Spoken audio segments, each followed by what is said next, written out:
Hello YouTube, welcome back. Thank goodness the rain stopped. There's been about 6 weeks of rain and it's a little bit muddy still on the farm to go and do a video for you there. But I've been in Sydney most of that time doing more law and less farming than I would like. But this video is going to be a little bit of law and farming, and for reasons that will become apparent, and they're not particularly happy reasons. I'm here in the Alstonville industrial estate at the moment, which is where you might come if you're a farmer or a tradie. There's lots of businesses tucked away from the main residential area. They're not especially pretty looking businesses, but up in the distance there you can see Norco. That branch of Norco is a gem. They have some really good products there for macadamia farmers, whereas Norco in Lismore tends to be a little bit more cattle oriented. So I'm going to give you a little bit of a legal lesson and explain why after that. So just be a bit patient for a couple of minutes. You watching this video are a person. I'm a person, I promise. And as people who are over 18 and of sound mind, we can enter into contracts, we can incur debts, and we can do business in our own names, and that's fine. The law recognises us as a legal person. But we're not the only kind of legal person the law recognises. The law also recognises corporations. And corporations or companies were invented to join people together in a joint business venture in a way that had limited liability. And that is, if the business failed, it would fail on its own sort of legal personality and wouldn't then claw into the assets of the people who invested in the business. And it was obviously a means of encouraging businesses to form, to be entrepreneurial, and then if it fails, it fails. If it succeeds, great. There have always been problems with the corporate structure in that it's been abused over the years, and I think increasingly abused to the point where we do need some statutory reform on these things, where companies get formed, incur debts that they never intend to pay, and then when the creditors come knocking, they say too bad, because when any legal person becomes insolvent, things can happen that an administrator or receiver is appointed to the company or the person, and that person, either a trustee in bankruptcy or administrator or receiver or liquidator, which is the final stage of winding up a company, their aim is to get the creditor's money back as much as possible. And in corporate situations where the company doesn't own anything to recover against, the recoveries are usually pretty useless and the creditors don't get paid. There are ways around that when dealing with a corporation. Some people require directors' guarantees so that if people incur a debt, they say to the company, we want your directors to provide a personal guarantee so that their own assets are on the line if they don't pay. But in general, normal people who do business with companies, including macadamia farmers and processors, don't have those directors' guarantees to protect them. There are also two kinds of debts that you can incur. One is a secured debt, and the one we are all familiar with most of all is a mortgage, because if we go bankrupt, the mortgage is a secured debt, and that means the bank's interests on the mortgage come ahead of other creditors. And there are unsecured creditors, and that is people who are just doing business with you or with this company, but they don't have anything in particular to secure it. Now we have that's the legal lesson over. Now the history lesson. Back in about 2016, there was a company called Macaz, and then there was a corporate name behind it, ASMAC Pty Limited. It had been operating for a few years in the Northern Rivers, taking in farmers' nuts, doing the processing. It was one of the known macadamia processors at the time. It became insolvent. It stopped paying farmers, its instalments, that it was due, that they were due. Farmers obviously got irritated. They became creditors, and other creditors of the business applied to have the business put in receivership. A receiver came in. He looked at the debts of the company. He kept trying to trade because they thought, keeping the processor going was probably the best way for it to clear out old debts and not incur too many new ones. That didn't work, and the company went under. One of the reasons the company did go under was that there was a secured creditor, which was another corporation, a related corporate entity, and it had a secured debt for consultancy fees, I use that word in inverted commas, of $423,000. And because it was a secured debt, it got paid out over and above all the macadamia farmers who were owed money for nuts. Now, the receiver at the time refused to recognise that debt and refused to pay it. The related company took the receiver to court and won, so that the secured credit was established, the farmers were excluded, and a lot of people went away empty-handed. That was the end of Macaz. It was a shock to the industry at the time, and those long-term farmers who were around at the time won't need reminding as a cautionary tale of you've got to be careful who you do business with. And some of you watching this may be amongst the people who lost money to ASMAC. But what wasn't known, and certainly what I didn't know, was that a couple of the people involved in ASMAC set up business again a couple of years ago. But it wasn't as ASMAC, it was a new name, UAG Macadamias. Now, I'm not saying the people involved have exactly the same roles as they did in ASMAC. I'm just saying that people involved with ASMAC were now involved with UAG Macadamias. And in the 2024 comparison of processors' prices, I included UAG as an option. They had a legitimate looking offer. It looked like they had reasonable terms. Nothing to suggest anything was amiss. Their offer was in the range. It wasn't the best offer. It wasn't the worst. But it was amongst the processors holding up their hand saying, give us your macadamia nuts, we'll pay you on a schedule, everything will be good. And the premises of UAG Macadamias, which I'm outside right now, looks legitimate enough, doesn't it? There's a big sign up, UAG Macadamias, where good things grow. There's offices, there's silos, there's bags. There's all sorts of things. Now, there's no movement at the station. I suppose on a Sunday you won't get that. But certainly what's been reported to me is that there's not much movement anywhere, and that they're no longer answering the phone to farmers who are chasing their payments and still haven't been paid for their 2024 crop. I first got the inkling something was amiss when I followed up UAG saying, well, can I have your offer for 2025? Because I was doing my price comparison video. Didn't get any response, and I asked a couple of other people, does anyone know what the story is with UAG this year? And the rumour came back was, well, they don't seem to be trading anymore. It was then I was contacted by a subscriber who I'll preserve the confidentiality of, who hadn't been paid for his nuts, and told me that there was a whole group of farmers who hadn't been paid.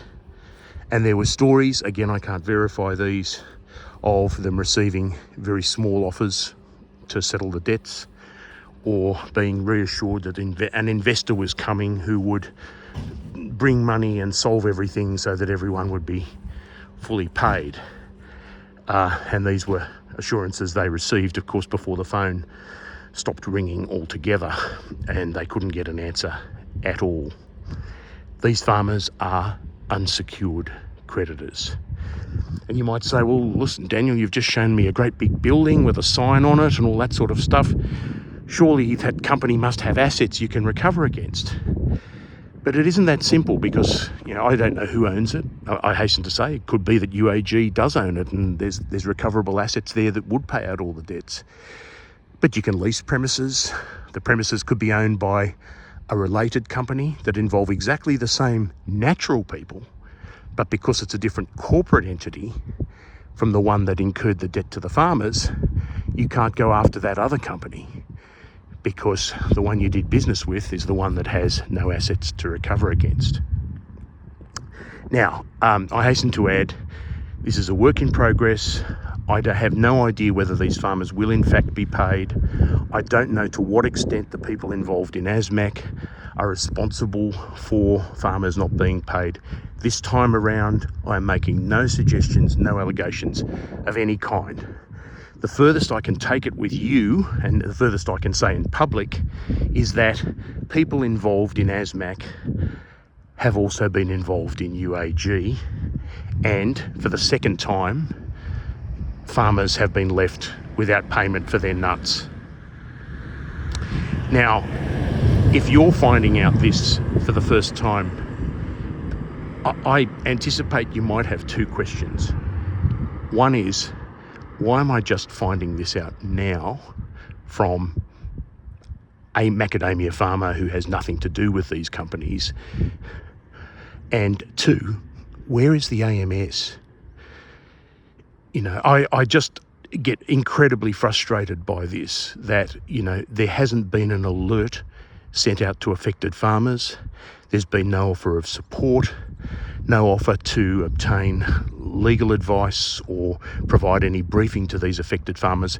They've been left completely to their own devices with only each other to speak to, and potentially getting some legal advice and, you know, potentially banding together to do something to recover their money.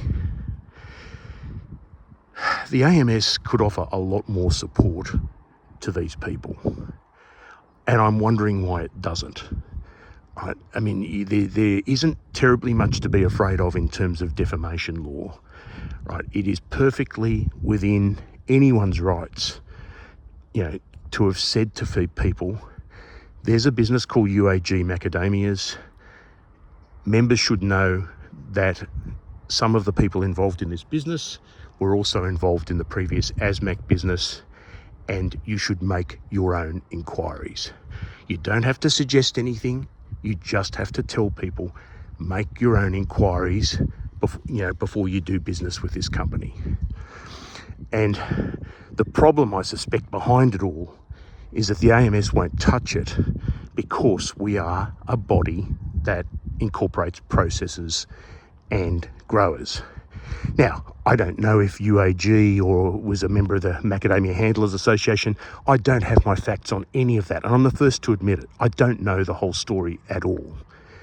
But it just strikes me as a missed opportunity to protect macadamia farmers who belong to the Macadamia Society, who rely on advice from the Macadamia Society, to say, look, you knew these people. You knew they've put up their shingle again under another company name. There's a lot of farmers who aren't going to be aware of this. Why can't we make them aware that there is this history? You know, you don't need to say things like, oh, you know, careful, you're not going to be paid. That would be defamatory. You just have to say, look, here's the situation. These people were involved with ASMAC in 2016. There are a lot of farmers who didn't get paid.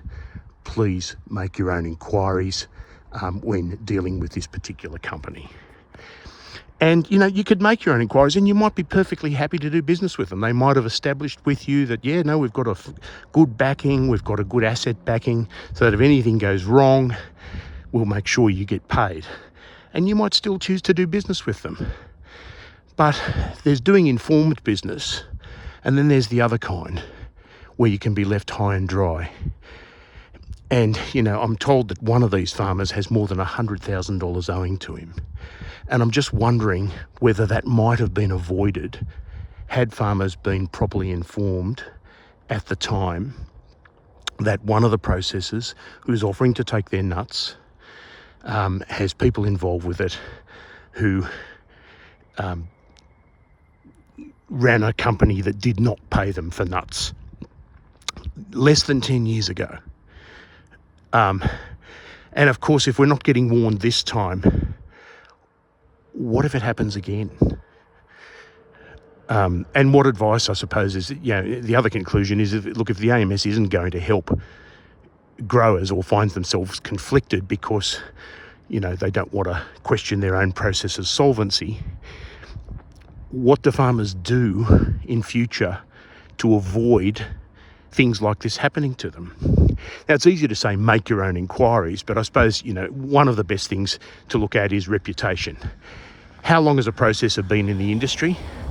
Have they always made payments on time? What has been the financial position in terms of, have they ever written out to members saying, sorry, we can't pay you this month, we'll try and pay you next month? These sorts of warning signs that a company might not be able to pay its debts as and when it falls due. Right, so that reputation means a lot. And in our corporate law structure, unfortunately, sometimes reputation, it seems flimsy, but it's sometimes the best thing we have. The other thing, of course, is if you want to look at the company in a bit of detail, you can ask some questions about, what is your asset backing? Who are you owned by? And Google is your friend. The kind of people that you see are quite easily in this particular instance, are quite easily searchable by Google. That's what I did. And you can find the available information on the internet. It's just that when some shiny new company puts its shingle up and offers you a price and says we have a processing plant here in Alstonville, you might not ask the question. You might think, this is a legitimate operation, they process here locally, all seems tickety-boo. And, sometimes the strength of bricks and mortar can make you assume financial solidity. But it can be illusory, and that's what it seems the suppliers to UAG are finding out. And I'm irritated because they're finding out this way by not being paid, and they weren't informed by the AMS or anyone else, it seems, that there was a corporate history of the people involved in this company that would make you question the ability of this new company under its new label to pay its debts. Sorry to be a little bit irritable in this video, but it's something where I feel for the farmers involved. I'm upset for them. I know that as unsecured creditors, there's probably very little they can do, although I'd encourage them, don't take advice from me. You do need to get some legal advice. You need to get some investigations into, the company you did business with. Pull out your contracts, work out which exact corporate entity it is, investigate their assets, and then see what you can do to recover against them. Obviously, taking court action is expensive, and you have to have some reasonable certainty that if you spend all that money, it'll result in money coming back rather than throwing good money after bad. And this is why, a lot of businesses in the Supreme Court are actually wound up by the government, the tax office and other offices of the government who don't care how much money it takes. They just want to put the business out of business so that it will stop incurring debts that it can't pay. That's not a commercially viable exercise for most of us. For you farmers who are in the lurch, I do hope you get some better support. I do hope the AMS offers you some advice. Other professional bodies, I know, certainly the solicitor branch of the legal profession have a fidelity fund so that, when something goes wrong or some financial impropriety has happened, there's a fund that they can draw into to pay out affected customers. We don't have that. Our levy goes into marketing and research, and the problem with marketing and research is that we have some of that goes to the processors to help market their product. All seems a little bit empty if the farmers aren't going to be paid for their product. One would have to wonder whether, if this insolvency is going to happen again, whether some of the levy should be set aside for affected farmers if something goes wrong with a processor. These are all questions for another time, and of course it's not going to help the farmers who are in the lurch right now. To those farmers, I really feel for you. I hope something gets done, and I hope that this video, which at least may, draw attention to the issue, will be a cautionary tale to others not to follow into that sort of arrangement, and to make investigations, particularly about new companies, work out where they come from, what their backing is, because we work all year to make these nuts, and the absolute worst thing I can think of is sending them into a processor expecting money and then not being paid for all your work. That's all from me. I'll be back again soon with something hopefully a lot happier than this. We're going to talk a little bit about the recent weather and what might be done about it as well. So stay tuned for that. I will be back to you again very soon. Bye for now.